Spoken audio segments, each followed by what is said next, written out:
അങ്ങനെ കാത്തിരിപ്പിനൊടുവിൽ ഒരു വടക്കൻ വീരഗാഥ എന്ന ചിത്രത്തിൻ്റെ ആദ്യ റെസ്പോൺസ് ഇപ്പോൾ പുറത്തുവന്നിരിക്കുകയാണ്. ആ ഒരു അപ്ഡേഷനാണ് ഇന്നൊരു വീഡിയോ ഭാഗത്ത്.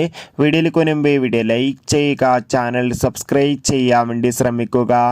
മമ്മൂട്ടി, ഒപ്പം സുരേഷ് ഗോപി, ക്യാപ്റ്റൻ രാജു, ദേവൻ എന്നൊക്കെ പ്രധാന കഥാപാത്രങ്ങളായെത്തി ഇന്ന് ഫെബ്രുവരി 7-ാം തീയതി തിയേറ്ററുകളിൽ വീണ്ടും റിലീസിന് എത്തിയ ചിത്രമായിരുന്നു ഒരു വടക്കൻ വീരഗാഥ.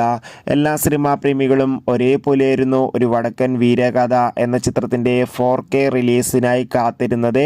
ഫൈനലി ചിത്രത്തിൻ്റെ ആദ്യ ഷോ ഇപ്പോൾ കേരളത്തിലെ വിവിധ തിയേറ്ററുകളിൽ അവസാനിക്കുമ്പോൾ ചിത്രത്തിന് ഹെവി പോസിറ്റീവ് റെസ്പോൺസാണ് വന്നുകൊണ്ടിരിക്കുന്നത്. ചിത്രം കാണുന്ന സിനിമാ പ്രേമികളെല്ലാവരും ഒന്നടങ്കം പറയുകയാണ് ചിത്രം ഒരു പക്ക തിയേറ്റർ എക്സ്പീരിയൻസ് നൽകുന്നതാണെന്നും ചിത്രത്തിൽ മമ്മൂട്ടിയുടെ അഭിനയമാകട്ടെ, ചിത്രത്തിലെ മമ്മൂട്ടിയുടെ ആക്ഷൻ ആകട്ടെ എല്ലാം ഒന്നിനൊന്ന് മെച്ചമാണെന്നും ചിത്രം ഒരു 100% ക്വാളിറ്റി, അതൊരു വിഷ്വൽ ക്വാളിറ്റി നൽകുന്ന ആക്ഷൻ ചിത്രം തന്നെയാണ്.